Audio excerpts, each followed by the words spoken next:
elecciones. J'ai décidé de vous redonner le choix de notre avenir parlementaire.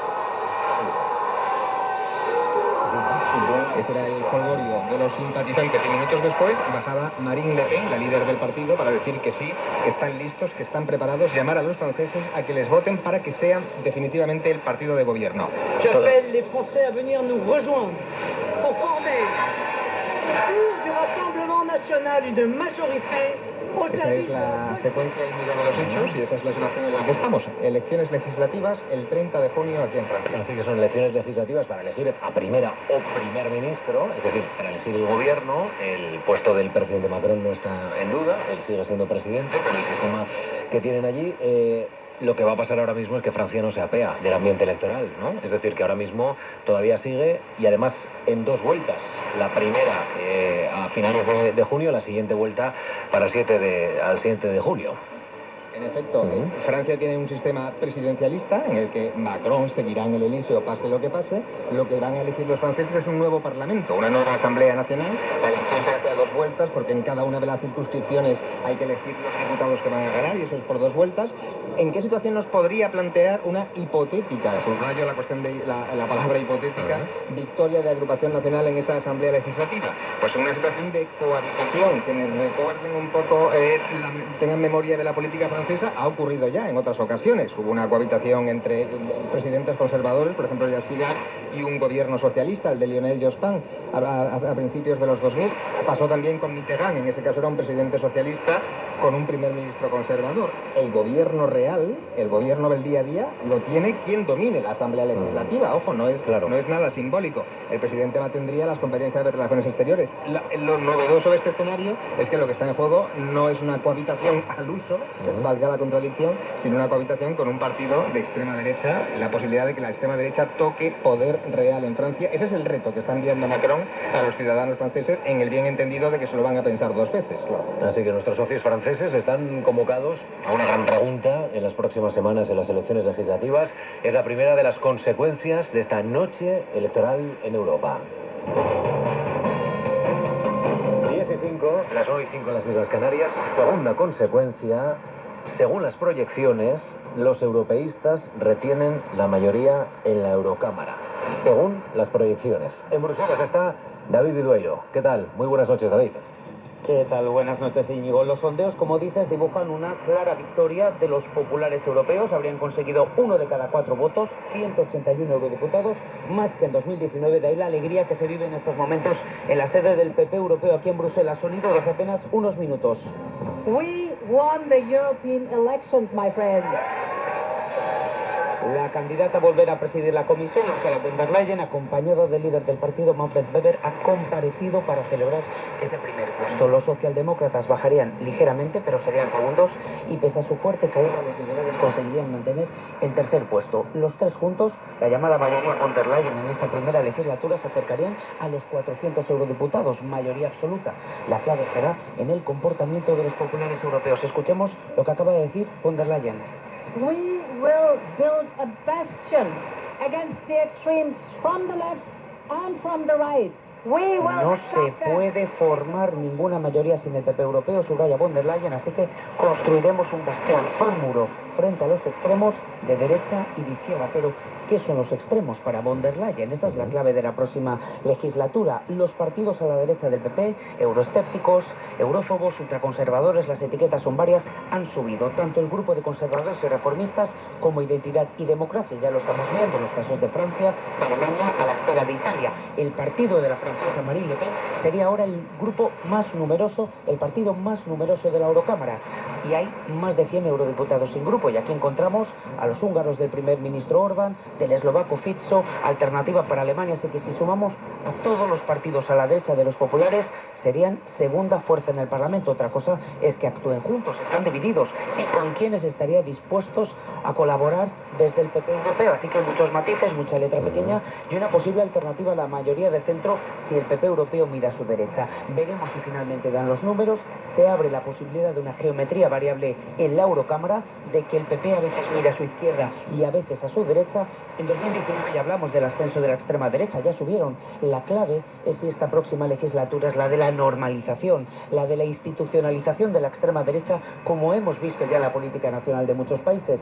Y una última hora, Íñigo, el dato de participación provisional, 51%, una cifra muy parecida al 50,66 hace 5 años, al menos la cifra más alta desde 1994 por ahora. Y yo estoy bajando ahora el volumen, intento no molestar mucho a mis compañeros porque ahora mismo comparecen distintos representantes de los grandes partidos, de los 7 grupos de aquí del Parlamento Europeo, para dar su opinión sobre esta primera estimación de votos, estos primeros sondeos. Están compareciendo uno detrás de otro, respondiendo algunas preguntas, así que no voy a hacer demasiado ruido. Hoy en los escaños no se sientan los eurodiputados, se sientan los periodistas. Son las 18, las 9:08 en las Islas Canarias.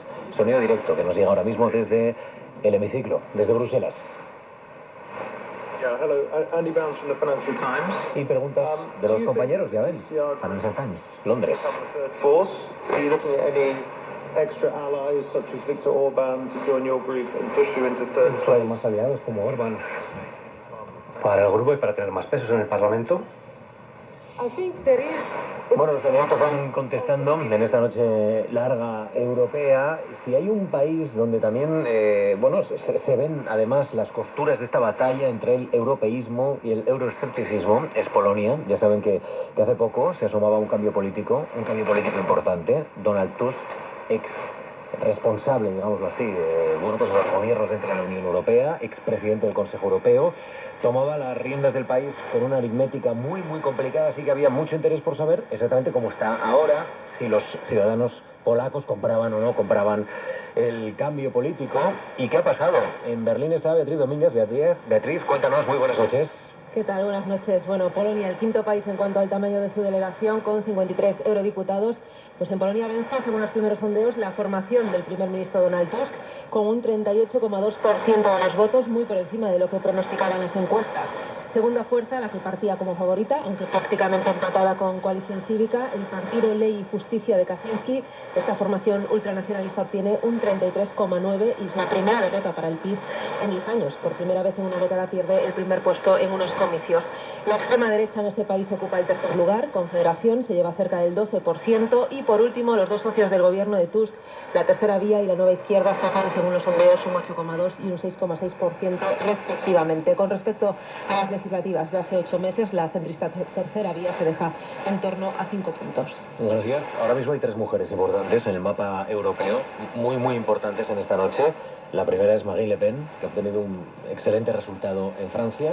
La siguiente es, lo han escuchado en la crónica de nuestro compañero David Vidueiro, Ursula von der Leyen, que está en estos momentos luchando para conseguir esa mayoría de la investidura, porque el Partido Popular Europeo ha ganado las elecciones en el continente, en la Unión.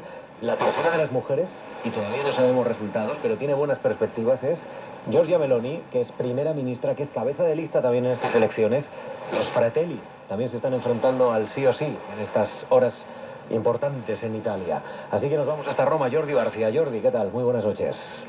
Hola, buenas noches. Pues aquí estamos en compás de espera. Ya sabéis que las urnas siguen abiertas.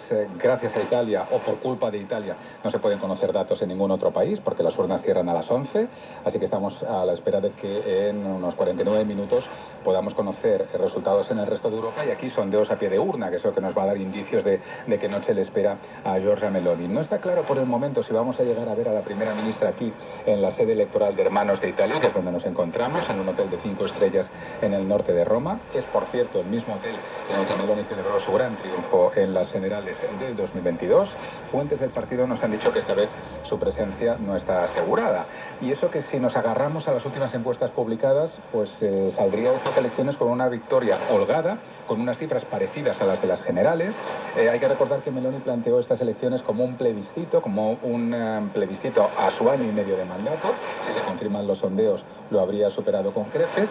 Esto querría decir que en Italia tendríamos un gobierno Meloni claramente reforzado por las urnas, y después ya veríamos si más influyente en Europa, porque eso depende pues un poco de las alianzas que puedan emerger en el nuevo Parlamento Europeo. Durante la campaña Meloni se ha dejado querer por los populares, pero no ha cerrado la puerta, por ejemplo, a Marine Le Pen. Así que, como decimos, todavía en espera en Italia, destacar la abstención, que se espera que esté alrededor del 50%, sería una abstención histórica, querría decir que 1 de cada 2 italianos con derecho a voto se ha quedado en casa. La noche va a ser larga, Jordi, así que seguro que encontraremos otra oportunidad para que vayamos actualizando los resultados en Italia. A base de cafés, vamos a ir aguantando. Ristretto italiano para esta noche en la que empezaremos a contar, como ha comentado nuestro compañero, los resultados en España cuando cierren los colegios electorales en Italia. 10 y 12, son las 9 y 12 en las Islas Canarias.